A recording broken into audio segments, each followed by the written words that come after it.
ಕನ್ನಡ ಭಾಷೆಯ ಬಗ್ಗೆ ಕಮಲ್ ಹಾಸನ್ ನೀಡಿರುವ ಹೇಳಿಕೆಗೆ ಕರ್ನಾಟಕದಲ್ಲಿ ತೀವ್ರ ವಿರೋಧ ವ್ಯಕ್ತವಾಗಿದೆ. ಕ್ಷಮೆ ಕೋರಲು ಗಡುವು ನೀಡಿದ್ದ ಕರ್ನಾಟಕಕ್ಕೆ ಕ್ಷಮೆ ಕೇಳಲ್ಲ, ನಾನು ತಪ್ಪು ಮಾಡಿಲ್ಲ ಎಂದು ಕಮಲ್ ಹಾಸನ್ ಮತ್ತೆ ಉದ್ದಟತನ ತೋರಿದ್ದಾರೆ. ಇಂದು ಚೆನ್ನೈನಲ್ಲಿ ನಡೆದ ಥಗ್ ಲೈಫ್ ಸುದ್ದಿಗೋಷ್ಠಿಯಲ್ಲಿ ಕಮಲ್ ಹಾಸನ್ ಮಾತನಾಡಿ, ಇದು ಪ್ರಜಾಪ್ರಭುತ್ವ, ನಾನು ಕಾನೂನು ಮತ್ತು ನ್ಯಾಯವನ್ನ ನಂಬುತ್ತೇನೆ. ಕರ್ನಾಟಕ, ಆಂಧ್ರಪ್ರದೇಶ ಮತ್ತು ಕೇರಳದ ಮೇಲಿನ ನನ್ನ ಪ್ರೀತಿ ನಿಜ. ನಾನು ತಪ್ಪು ಮಾಡಿಲ್ಲ, ಕ್ಷಮೆ ಕೇಳುವ ಪ್ರಶ್ನೆಯೇ ಇಲ್ಲ. ನನ್ನಿಂದ ತಪ್ಪಾಗಿದ್ರೆ ಕ್ಷಮೆ ಕೇಳುವೆ, ನನ್ನಿಂದ ತಪ್ಪು ಆಗಿಲ್ಲ, ನನ್ನ ನಿರ್ಧಾರಕ್ಕೆ ಬದ್ಧವಾಗಿದ್ದೇನೆ ಎಂದು ಸಮರ್ಥಿಸಿಕೊಂಡಿದ್ದಾರೆ. ಯಾವುದೇ ಬೆದರಿಕೆ, ಎಚ್ಚರಿಕೆಗೆ ನಾನು ಹೆದರೋದಿಲ್ಲ. ಕಾನೂನು ಹಾಗೂ ನ್ಯಾಯದ ಮೇಲೆ ನಂಬಿಕೆ ಇಟ್ಟಿದ್ದೇನೆ ಎಂದು ಹೇಳಿದ್ದಾರೆ. ತಮಿಳು ಭಾಷೆಯಿಂದ ಕನ್ನಡ ಹುಟ್ಟಿದ್ದು ಎಂಬ ಕಮಲ್ ಹಾಸನ್ ಹೇಳಿಕೆಗೆ ಕರ್ನಾಟಕದಾದ್ಯಂತ ತೀವ್ರ ಆಕ್ರೋಶ ವ್ಯಕ್ತವಾಗಿದೆ.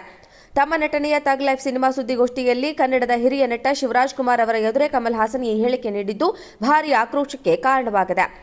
ಕಮಲ್ ಹಾಸನ್ ಹೇಳಿಕೆ ಶುದ್ಧ ಸುಳ್ಳು. ಭಾಷಾ ಪ್ರಾವೀಣ್ಯತೆ ಇಲ್ಲದೆ ಈ ರೀತಿಯ ಉದ್ದಟತನದ ಹೇಳಿಕೆ ನೀಡೋದು ಸರಿಯಲ್ಲ ಎಂದು ಭಾಷಾ ವಿಜ್ಞಾನಿಗಳು ಖಂಡಿಸಿದ್ದಾರೆ. ನಟನ ಹೇಳಿಕೆಗೆ ಕನ್ನಡ ಪರ ಸಂಘಟನೆಗಳು ಆಕ್ರೋಶ ಹೊರಹಾಕಿವೆ. ಕೂಡಲೇ ಕನ್ನಡಿಗರ ಕ್ಷಮೆ ಯಾಚಿಸಿ, ಇಲ್ಲದಿದ್ದರೆ ನಿಮ್ಮ ಸಿನಿಮಾವನ್ನ ಕರ್ನಾಟಕದಲ್ಲಿ ಬ್ಯಾನ್ ಮಾಡಲಾಗುವುದು ಎಂದು ಹೋರಾಟಗಾರರು ನಟನಿಗೆ ಎಚ್ಚರಿಕೆ ನೀಡಿದ್ದಾರೆ.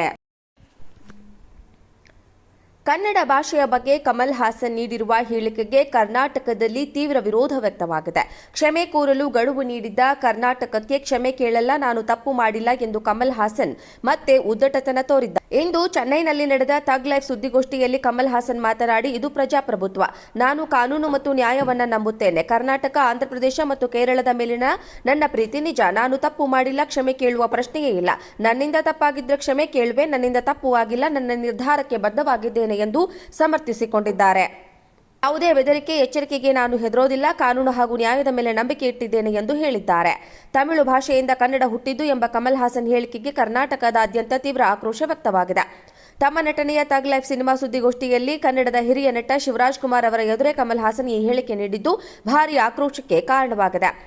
ಕಮಲ್ ಹಾಸನ್ ಹೇಳಿಕೆ ಶುದ್ಧ ಸುಳ್ಳು. ಭಾಷಾ ಪ್ರಾವೀಣ್ಯತೆ ಇಲ್ಲದೆ ಈ ರೀತಿಯ ಉದ್ದಟತನದ ಹೇಳಿಕೆ ನೀಡೋದು ಸರಿಯಲ್ಲ ಎಂದು ಭಾಷಾ ವಿಜ್ಞಾನಿಗಳು ಖಂಡಿಸಿದ್ದಾರೆ. ನಟನ ಹೇಳಿಕೆಗೆ ಕನ್ನಡ ಪರ ಸಂಘಟನೆಗಳು ಆಕ್ರೋಶ ಹೊರಹಾಕಿವೆ.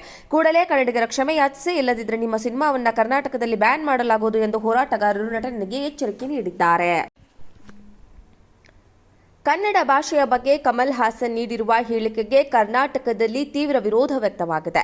ಕ್ಷಮೆ ಕೋರಲು ಗಡುವು ನೀಡಿದ್ದ ಕರ್ನಾಟಕಕ್ಕೆ ಕ್ಷಮೆ ಕೇಳಲ್ಲ, ನಾನು ತಪ್ಪು ಮಾಡಿಲ್ಲ ಎಂದು ಕಮಲ್ ಹಾಸನ್ ಮತ್ತೆ ಉದ್ದಟತನ ತೋರಿದ್ದಾರೆ. ಇಂದು ಚೆನ್ನೈನಲ್ಲಿ ನಡೆದ ಥಗ್ ಲೈಫ್ ಸುದ್ದಿಗೋಷ್ಠಿಯಲ್ಲಿ ಕಮಲ್ ಹಾಸನ್ ಮಾತನಾಡಿ, ಇದು ಪ್ರಜಾಪ್ರಭುತ್ವ, ನಾನು ಕಾನೂನು ಮತ್ತು ನ್ಯಾಯವನ್ನ ನಂಬುತ್ತೇನೆ. ಕರ್ನಾಟಕ, ಆಂಧ್ರಪ್ರದೇಶ ಮತ್ತು ಕೇರಳದ ಮೇಲಿನ ನನ್ನ ಪ್ರೀತಿ ನಿಜ. ನಾನು ತಪ್ಪು ಮಾಡಿಲ್ಲ, ಕ್ಷಮೆ ಕೇಳುವ ಪ್ರಶ್ನೆಯೇ ಇಲ್ಲ. ನನ್ನಿಂದ ತಪ್ಪಾಗಿದ್ರೆ ಕ್ಷಮೆ ಕೇಳುವೆ, ನನ್ನಿಂದ ತಪ್ಪು ಆಗಿಲ್ಲ, ನನ್ನ ನಿರ್ಧಾರಕ್ಕೆ ಬದ್ಧವಾಗಿದ್ದೇನೆ ಎಂದು ಸಮರ್ಥಿಸಿಕೊಂಡಿದ್ದಾರೆ. ಯಾವುದೇ ಬೆದರಿಕೆ, ಎಚ್ಚರಿಕೆಗೆ ನಾನು ಹೆದರೋದಿಲ್ಲ. ಕಾನೂನು ಹಾಗೂ ನ್ಯಾಯದ ಮೇಲೆ ನಂಬಿಕೆ ಇಟ್ಟಿದ್ದೇನೆ ಎಂದು ಹೇಳಿದ್ದಾರೆ. ತಮಿಳು ಭಾಷೆಯಿಂದ ಕನ್ನಡ ಹುಟ್ಟಿದ್ದು ಎಂಬ ಕಮಲ್ ಹಾಸನ್ ಹೇಳಿಕೆಗೆ ಕರ್ನಾಟಕದಾದ್ಯಂತ ತೀವ್ರ ಆಕ್ರೋಶ ವ್ಯಕ್ತವಾಗಿದೆ. ತಮ್ಮ ನಟನೆಯ ಥಗ್ ಲೈಫ್ ಸಿನಿಮಾ ಸುದ್ದಿಗೋಷ್ಠಿಯಲ್ಲಿ ಕನ್ನಡದ ಹಿರಿಯ ನಟ ಶಿವರಾಜ್ ಕುಮಾರ್ ಅವರ ಎದುರೇ ಕಮಲ್ ಹಾಸನ್ ಈ ಹೇಳಿಕೆ ನೀಡಿದ್ದು ಭಾರೀ ಆಕ್ರೋಶಕ್ಕೆ ಕಾರಣವಾಗಿದೆ. ಕಮಲ್ ಹಾಸನ್ ಹೇಳಿಕೆ ಶುದ್ಧ ಸುಳ್ಳು. ಭಾಷಾ ಪ್ರಾವೀಣ್ಯತೆ ಇಲ್ಲದೆ ಈ ರೀತಿಯ ಉದ್ದಟತನದ ಹೇಳಿಕೆ ನೀಡೋದು ಸರಿಯಲ್ಲ ಎಂದು ಭಾಷಾ ವಿಜ್ಞಾನಿಗಳು ಖಂಡಿಸಿದ್ದಾರೆ. ನಟನ ಹೇಳಿಕೆಗೆ ಕನ್ನಡ ಪರ ಸಂಘಟನೆಗಳು ಆಕ್ರೋಶ ಹೊರಹಾಕಿವೆ.